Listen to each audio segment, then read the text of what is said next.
Oi pessoal, meu nome é Davi Silva Magalhães, estudo na Escola Serra, do terceiro ano, da Carol, e hoje vim apresentar um trabalho de História das Escolas. E hoje estou aqui com a professora Beta para falar um pouquinho sobre as escolas. Onde surgiram as primeiras escolas no mundo?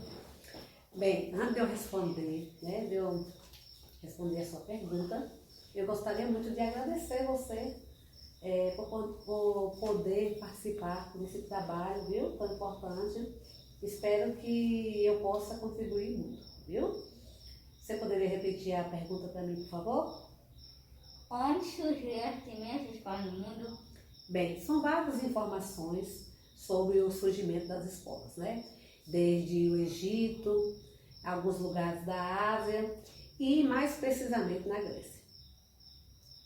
Quando surgiram no Brasil? No Brasil, as escolas elas surgiram com a vinda dos jesuítas.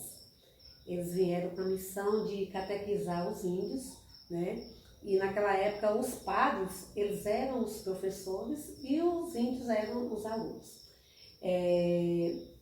Quando foi, isso aconteceu na década de 16, quando foi em 1774, foi que começou a surgir realmente a escola pública no Brasil, com a vinda aí da família real, né? No Rio de Janeiro, foi implantada praticamente a primeira escola. Isso foi oferecido pelo governo federal. Enquanto isso, os outros estados também, de acordo com as suas regiões, eles adequaram a educação, implantando as escolas públicas também. Só que tem um detalhe, naquela época, nem todo mundo tinha acesso à educação, nem todo mundo poderia ir à escola, não tinha esse direito da escola. Naquela época, somente os ricos, né, a grande minoria, que eram os ricos, que tinham acesso à escola. Os pobres não tinham acesso à escola naquela época. Como eram as escolas na sua época de estudante? Na minha época de estudante, a escola era totalmente diferente, era o oposto dessa sua época agora. Hoje você está aqui nesse momento fazendo esse trabalho lindo comigo, né, fazendo essa entrevista. Naquela época a gente não tinha essa oportunidade de ir em busca do conhecimento, de criar o nosso conhecimento, né? O professor ele não era um mediador como hoje na sua época ele é. O professor era simplesmente um ditador de conhecimento e nós, os alunos, era apenas um receptor. E as fardas, como eram? As fardas eram muito engraçadas. Nós usávamos um tênis, que não era um tênis, era eu não sei nem o que era aquilo, se era um tênis, se era um sapato, o nome dele era quichute. Você já ouviu falar de quichute? Ele parece muito, tem uma semelhança de uma... O que um jogador usa no pé para jogar? Chuteira. Pronto, ele era a cara da chuteira, só que ele era preto, quente e apertava o pé da gente bastante. E a gente usava ele e usava também uma calça, aquela calça de tergal quente, aquela camisa branca, e tinha que estar impecável, passadinha, toda alvinha. As crianças podiam falar na sala de aula? De jeito nenhum, aonde? Não podia correr, não podia brincar, não podia conversar com o coleguinha, igual vocês fazem hoje, entendeu? O professor não falava silêncio, igual o seu professor, sua professora fala hoje não. Antigamente a gente sentava na cadeira, não podia nem olhar para o lado. Quando a gente queria fazer uma pergunta para o professor, a gente levantava a mão, fazia a pergunta, né? E o professor, se ele achasse conveniente, ele respondia. Se ele não achasse, ele mandava a gente abrir o livro e estudar. Como eram os materiais utilizados na sala de aula?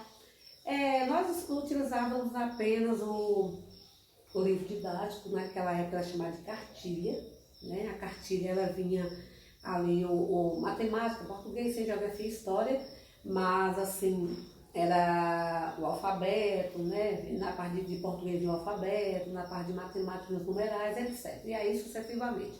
E nós tínhamos apenas o lápis, a caneta e a borracha. Nós não tínhamos o material que vocês têm hoje, que vocês têm acesso à tinta, ao pincel, ao giz, né? Ao giz de cera, massinha de modelar, essas coisas nós não tínhamos acesso.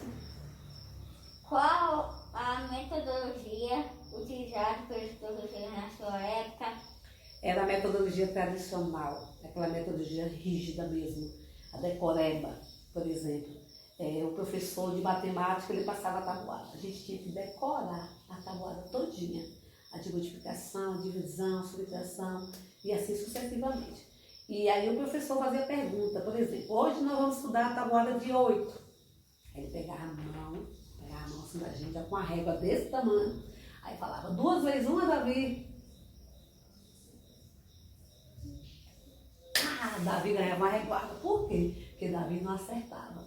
Então, fazia outra perguntinha. 2 vezes 2, quanto 2 duas vezes?